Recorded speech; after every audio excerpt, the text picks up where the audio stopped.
السلام عليكم ورحمة الله وبركاته.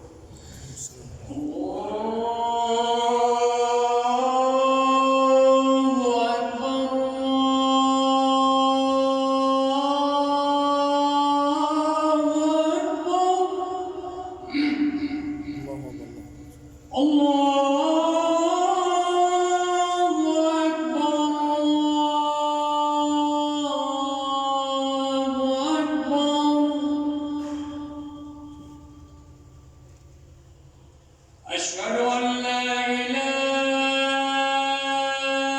إلا الله.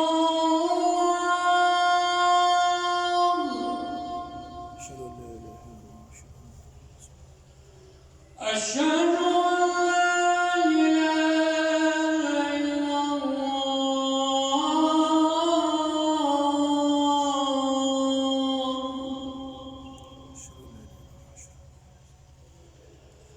أشهد أن محمدا رسول الله.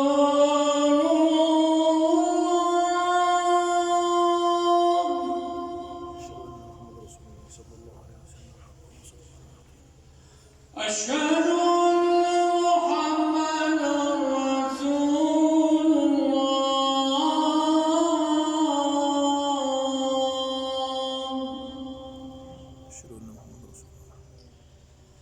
حي على الصلاة.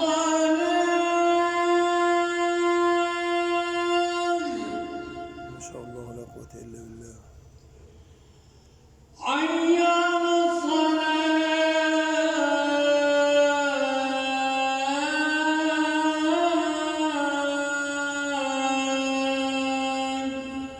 ما شاء الله لا قوة إلا بالله.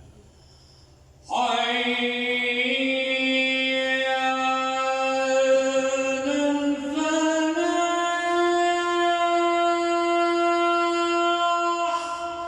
ما شاء الله لا قوة إلا بالله. حي على الفلاح.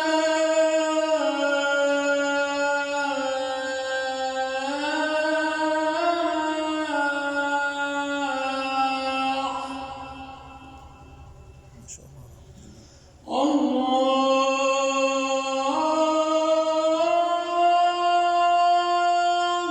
أكبر. الله أكبر الله أكبر. لا إله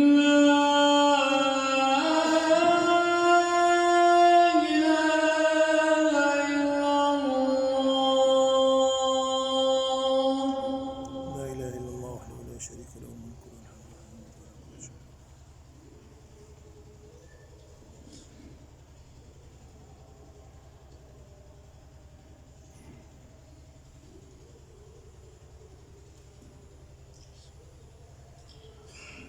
الحمد لله رب العالمين.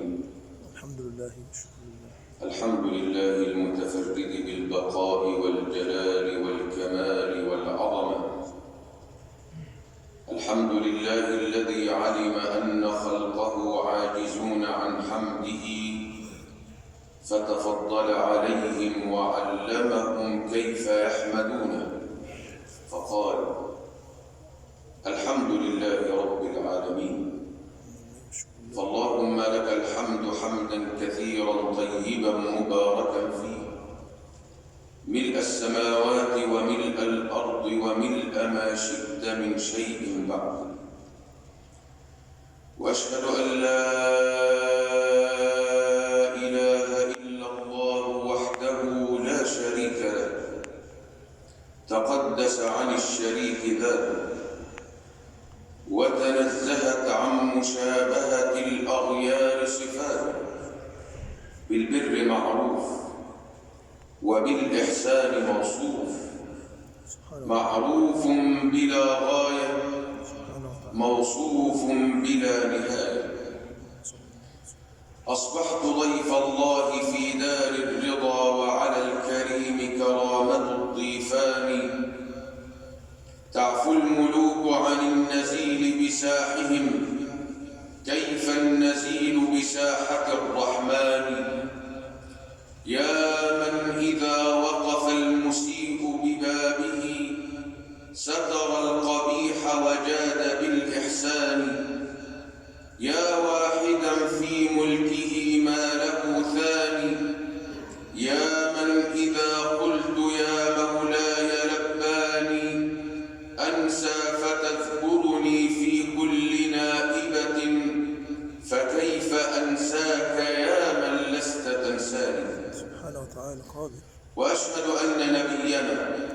وعظيمنا وحبيبنا وتاج رؤوسنا وقرة عيوننا محمدا رسول الله نبينا هذا الذي للهدى والدين أرشدنا وجاءنا بملة شرعها يسمو على الملل هذا الذي انشق إكراما له قمر لما أشار له في محفل حفل هذا الذي أتى بئرا وهي مالحة فمج فيها فعاد الماء كالعسل هذا الذي سبح الحصى براحته والضب كلمه جهرا مع الجمل صلوات ربي وتسليماته عليه أما بعد فإن موضوع الخطبة اليوم حول الصيام وأخلاق الصائمين ووقفت أتدبر العنوان ووجدت أن الأخلاق ترجمة لما استقر في القلب من إيمان ويقظة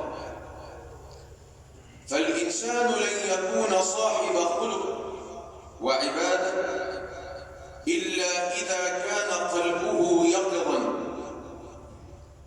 والعجيب أن الإمام الهروي في كتابه منازل السائرين جعل أكثر من 90 منزلة في الترقي إلى الله سبحانه وبدأ هذه المنازل بمنزلة اليقظة يقظة القلب ثم وقفت أتأمل شيئا في رمضان ووجدت أن لليقظة حالا مع كل صائم لو جاء الصائم بعد صلاة الفجر بدقيقتين وأكل سيستقبل يومه بالحسرات والندم لأنه فقد اليوم الذي سيصوم إذن يحتاج أن يكون يقظ القلب وكذلك العقل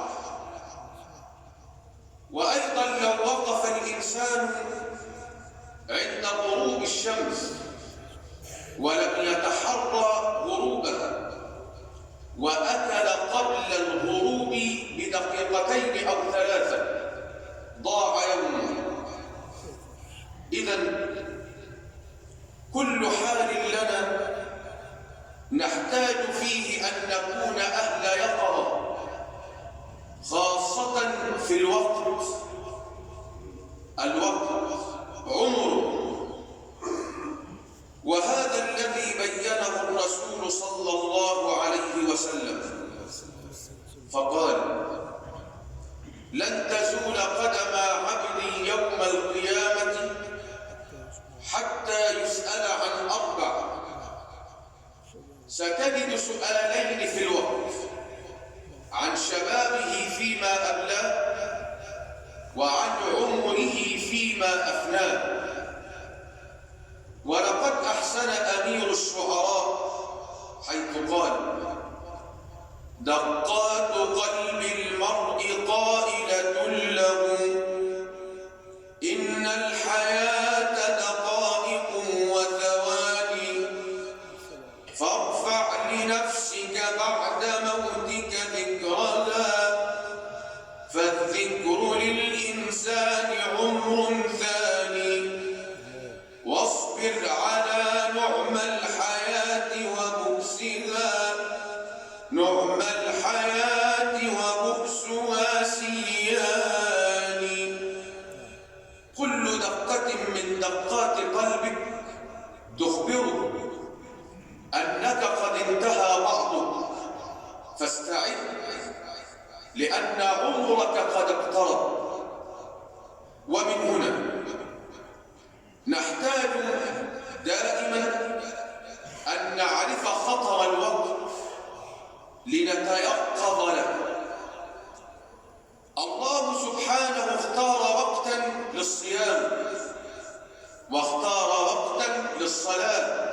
إن الصلاة كانت على المؤمنين كتابا موقوتا، وقت، بل جعل الأمم والرسل بوقت.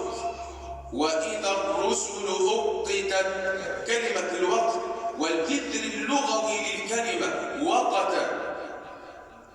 وأقسم ربنا بالوقت في مواضع كثيرة في القرآن، يقول: والفجر والضحى والليل والشمس والليل إذا يغشاها والعصر.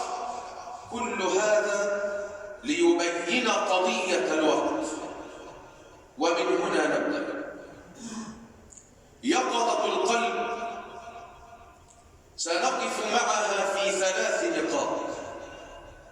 النقطة الأولى: ألا ينشغل الإنسان بالدنيا، وإذا استكثر منها تكون عينه على الآخرة، لأن هناك سؤالين عن ماله من أين اكتسبه وفيما أنفقه. إذن سؤالان في المال وسؤالان في الوقت.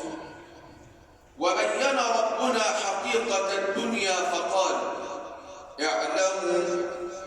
وهذه رسالة، عندما تكتب خطابا نحيط سيادتكم علما، فالله يقول اعلموا، إذن يوجه لك رسالة مباشرة: اعلموا أنما الحياة الدنيا. كنا نظن أن الله سيقول بعدها صفحات، نما طواها في سطرين: اعلموا أنما الحياة الدنيا لعب ولهو وزينة وتفاخر بينكم وتكاثر في الأموال والأولاد كمثل غيث أعجب الكفار نباته ثم يهيج فتراه مصفرا ثم يكون حطاما وفي الآخرة عذاب شديد ومغفرة من الله ورضوان. ولخص الدنيا قائلا: وما الحياة الدنيا إلا متاع الغرور. وبين قضية تكاثر في الأموال والأولاد، ثم قال في سورة التكاثر: ألهاكم التكاثر. في قراءة وإن كانت شاذة ولكن معناها صحيح: ألهاكم التكاثر. الله يسأل: هل التكاثر بالدنيا ألهاكم حتى انشغلتم به عني؟ ألهاكم التكاثر؟ ألهاكم التكاثر؟ ولم يحدد ربنا ما هو التكاثر. هل من المال؟ هل من الأصحاب؟ هل ترك الكلام مفتوح ليحتمل كل تكاثر. ثم بين بعدها: حتى زرتم المقابر. وهنا عدة تفاسير، منها أختار قولين. القول الأول أنهم جلسوا يوما يتفاخرون ويتكاثرون، يقول فلان عندي كذا وكذا، والآخر يقول كذا وكذا، حتى ذهبوا إلى المقابر. يقول واحد منهم: إن جدي السابع كان كذا وكذا. فيقول الله لهؤلاء: ألهاكم التكاثر وبدأتم تتفاخرون به، فلم يكفكم ما في دنياكم من كلام، فذهبتم إلى المقابر تذكرون حال موتاكم. هذا المعنى الأول. المعنى الثاني وهو الأرجح: حتى زرتم المقابر، أي نحن انشغلتم بالدنيا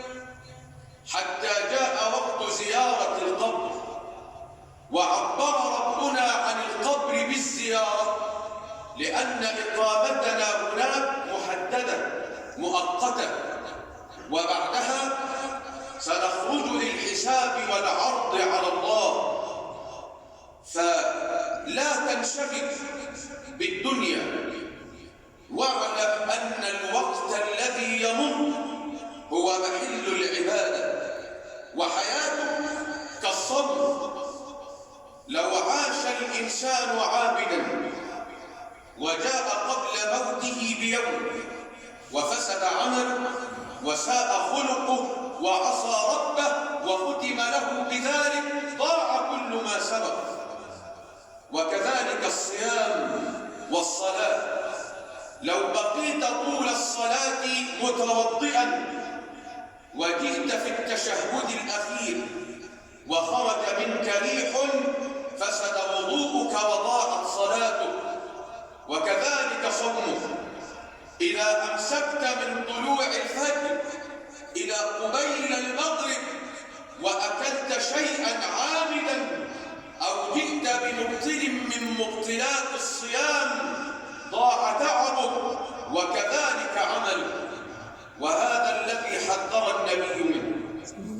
قال رسول الله صلى الله عليه وسلم: وإن أحدكم ليعمل الزمان الطويل، في رواية الترمذي وغيره، بعمل أهل الجنة فيما يبدو للناس. نسأل الله الإخلاص. اللهم آمين يا رب. فيما يبدو للناس، الناس شايفينه راجل كويس، إنما هو بينه وبين ربه لم يطلب رضا الله، إنما طلب رضا الناس. قال النبي: وإن أحدكم ليعمل الزمان الطويل بعمل أهل الجنة حتى ما يكون بينه وبينها إلا ذراع، فيسبق عليه الكتاب فيعمل بعمل أهل النار فيدخلها. وإن أحدكم ليعمل الزمان الطويل بعمل أهل النار حتى ما يكون بينه وبينها إلا ذراع، فيسبق عليه الكتاب فيعمل بعمل أهل الجنة فيدخلها. فانتبه، انتبه لوقتك، لا تفرط في رأس مالك. الفارق بين العالم والجاهل استخدام الوقت استخدام صحيح.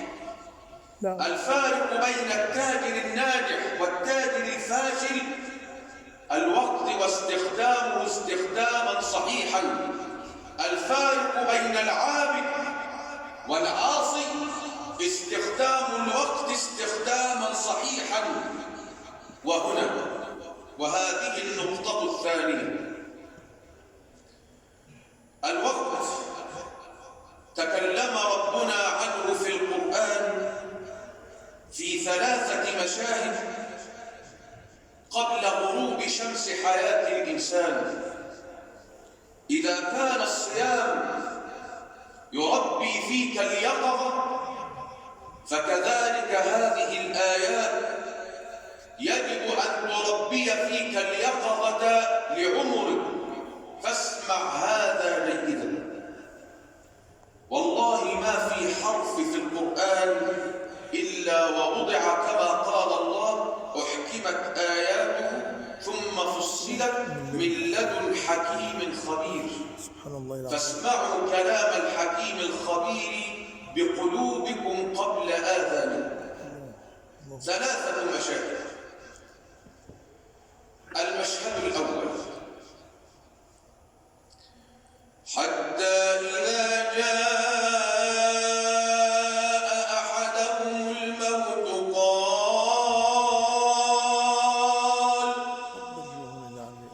قال رب ارجعون لعلي أعمل صالحا فيما تركت كلا إنها كلمة هو قائلها ومن ورائهم برزخ إلى يوم يبعثون.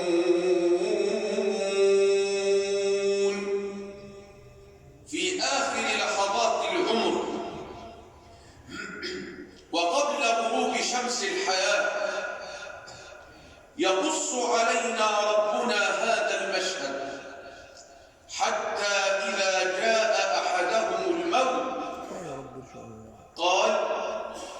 قال رب ارجعون لعلي أعمل صالحا.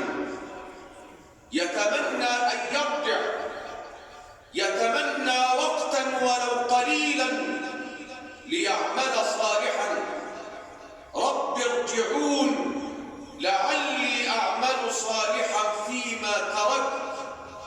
والله علام الغيوب فيخبرنا بحقيقة الأمر فيقول كلا إنها كلمة، ده كذاب، كلمة يقولها، إنها كلمة هو قائلها، مجرد كلام، لأنه لو كان صادقا لاستنفع بعمره ووقته.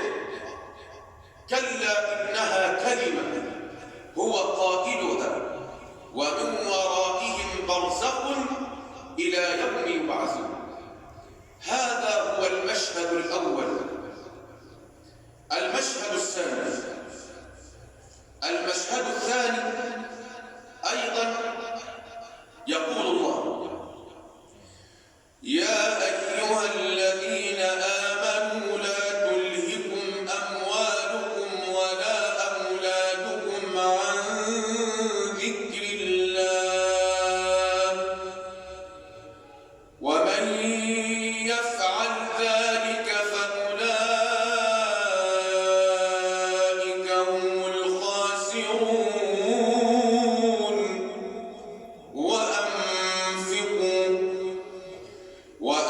وأنفقوا مما رزقناكم من قبل أن يأتي أحدكم الموت، في نفس المشهد الموت، فيقول رب لولا أخرتني إلى أجل قريب فأصدق وأكن من الصالحين.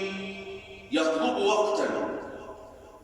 وقتا لولا أخرتني إلى أجل قريب فأصدق. ألم يكفك الوقت الذي أخذته من سنوات ولم تتصدق، والآن جئت تطلب وقتا لتنتفع به؟ إذا أكلت قبل الغروب ضاع صومك، وإذا كانت التوبة متأخرة ضاعت التوبة. قال الله بعدها ولن يؤخر الله نفسا إذا جاء أجلها. وانتبهوا، في المشهد الأول يقول كلا إنها كلمة، وهنا يقول إنه خبير بما تعملون ويعلم ماذا سيفعل لو أعطاه وقتا لن يتصدق. المشهد الثالث يقول الله وليست التوبة للذين يعملون السيئات حتى إذا حضر أحدهم الموت قال إني تبت الآن ولا الذين يموتون وهم كفار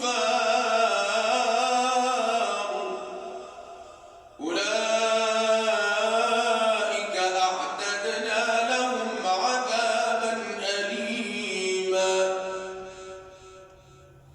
أيضا عند الموت وليست التوبة للذين يعملون السيئات حتى إذا حضر أحدهم الموت قال إني تبت الآن.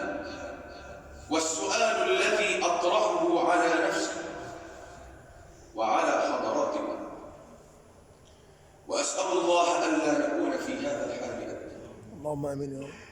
تخيل أنك على فراش الموت وطلبت الرجوع لتعمل صالحا فرفض الطلب،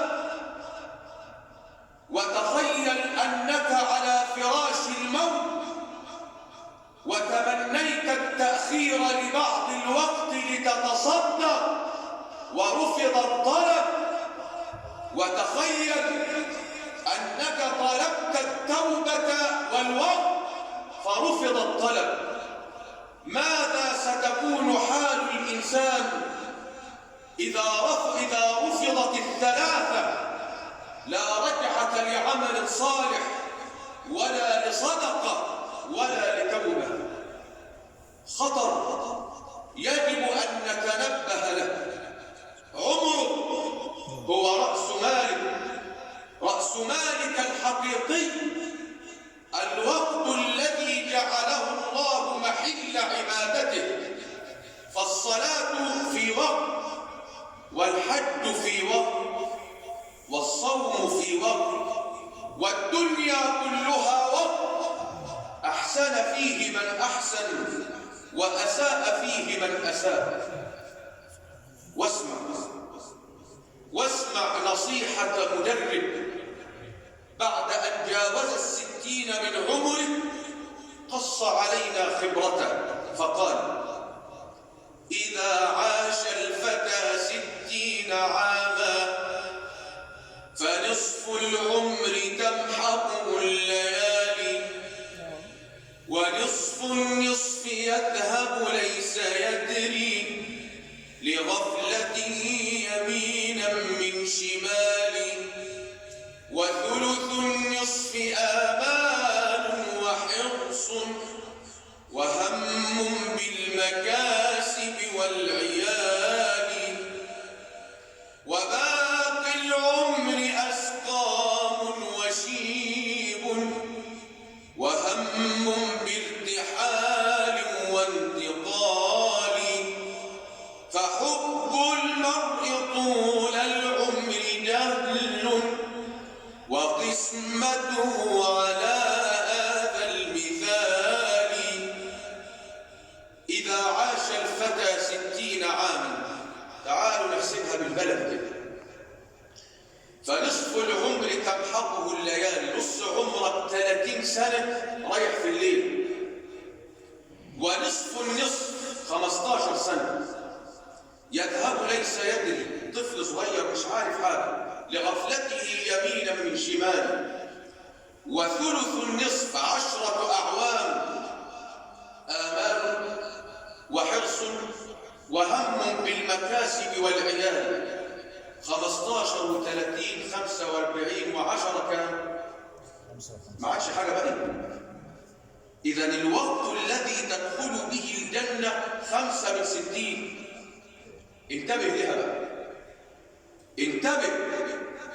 ممكن واحد يقول ده انا هعيش 70 و80، اقول لك واحد عاش 80 سنة فقص علينا ايضا تجربته، قال: مع 80 عاش الضعف في جسدي، وساءني ضعف رجلي واضطراب يدي، إذا كتبت فخطي خط مضطرب، كخط مرتعب الكفين مرتعش، كخط مرتعش الكفين مرتعد، وإذا مشيت وفي كف العصا ثقلت رجلي كأني أخوض الوحل في الجلد، فأعجب من ضعف يدي عن حملها قلما، من بعد حطم القنا في جبهة الأسد. فقولوا لمن يتمنى طول مدته، هذه عواقب طول العمر والأمد. فطول العمر يأتي بالتعب، ومن نعمره فقراء ننكسه في الخلق، يرجع إلى ضعف وتعب. أسأل الله السلامة والعافية. أقول ما تسمعون وأستغفر الله. استغفر الله العظيم، استغفر الله العظيم، استغفر الله العظيم من كل ذنب عظيم، ونتوب إليه. تبني إلى الله ونجبني إلى الله. عزمنا على أننا لا نغفر المعاصي أبدا، ولنا من كل دين يخالف دين الإسلام. الحمد لله رب العالمين، وأشهد أن لا إله إلا الله وحده لا شريك له، الملك الحق المبين، وأشهد أن محمدا رسول الله صلى الله عليه وسلم، إمام الأنبياء وخاتم المرسلين، صلوات وعلى آله وأصحابه أجمعين، أما بعد، فالنقطة الثالثة والأخيرة أقف مع تعبير القرآن عن حالنا مع الموت. قال الله سبحانه: وجاءت سكرة الموت بالحق ذلك ما كنت منه تحيد.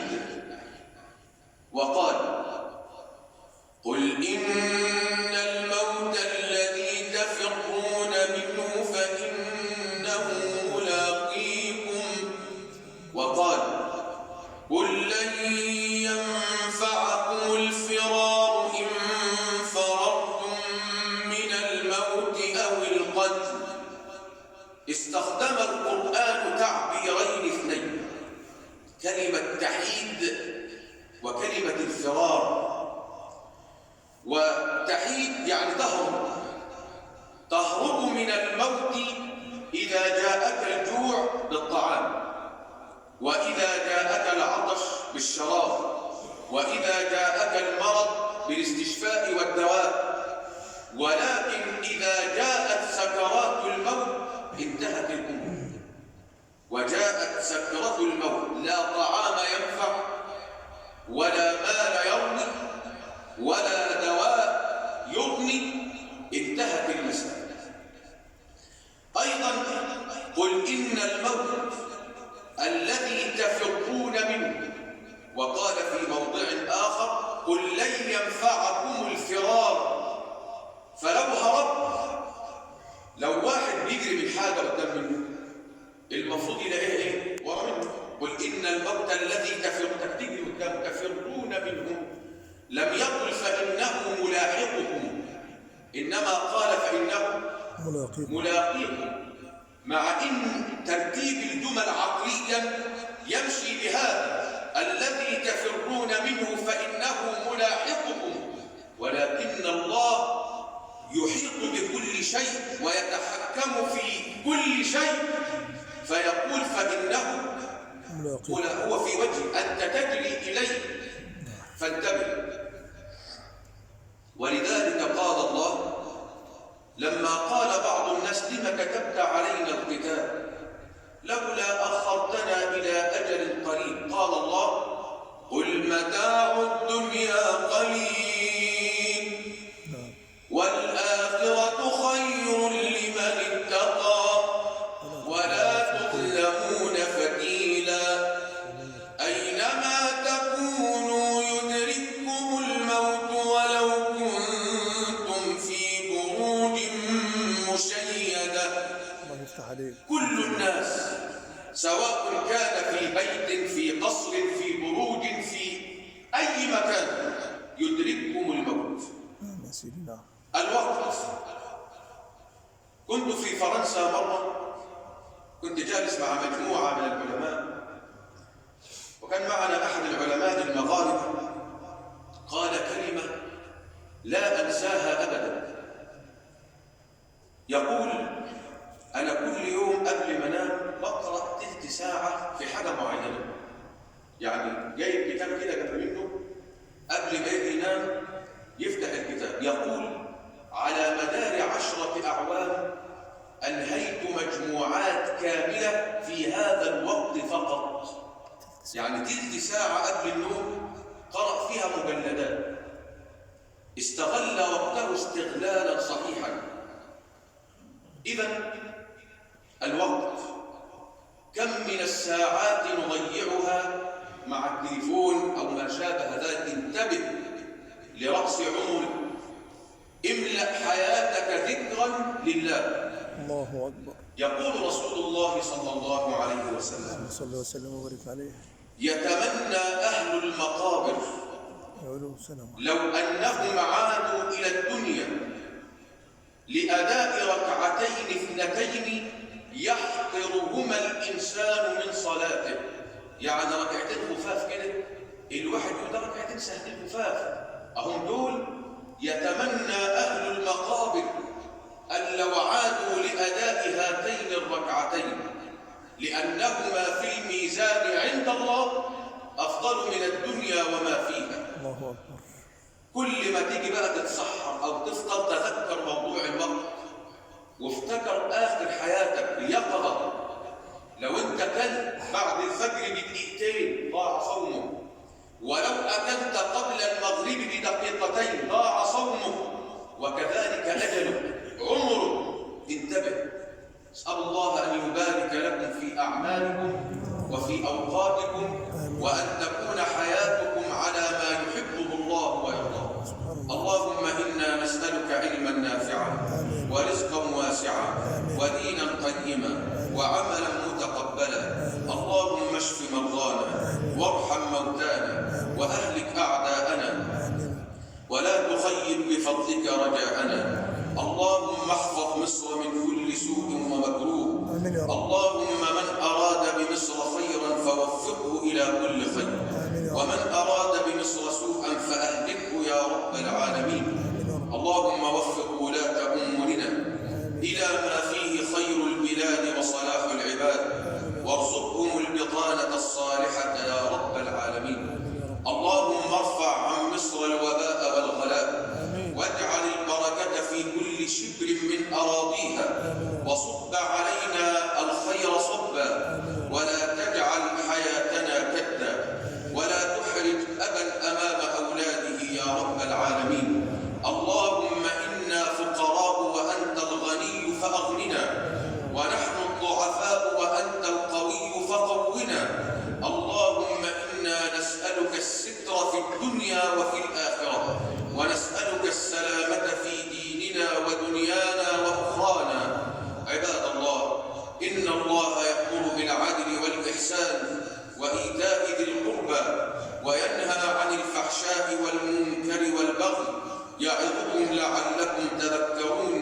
قوموا إلى صلاتكم يرحمكم الله، وأقم الصلاة.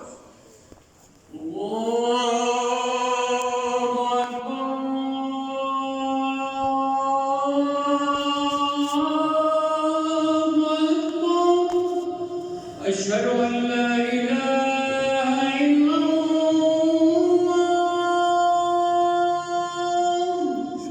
أشهد أن محمدا رسول الله. حي على الصلاة، حي على الفلاح، قد قامت الصلاة، قد قامت الصلاة. الله أكبر، الله أكبر، لا إله إلا الله.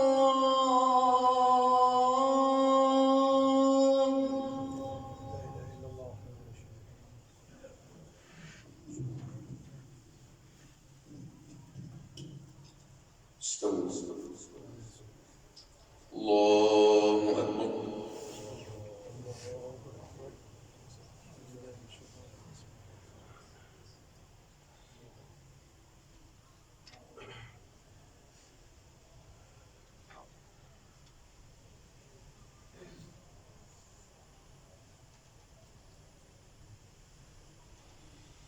بسم الله الرحمن الرحيم. الحمد لله رب العالمين، الرحمن الرحيم، مالك يوم الدين. إياك نعبد وإياك نستعين. اهدنا الصراط المستقيم، صراط الذين أنعمت عليهم غير المغضوب عليهم ولا الضالين.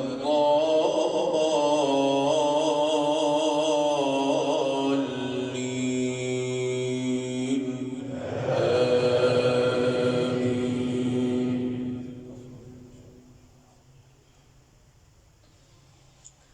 ألم تر إلى الذين قيل لهم كفوا أيديكم وأقيموا الصلاة وآتوا الزكاة فلما كتب عليهم القتال إذا فريق منهم يخشون الناس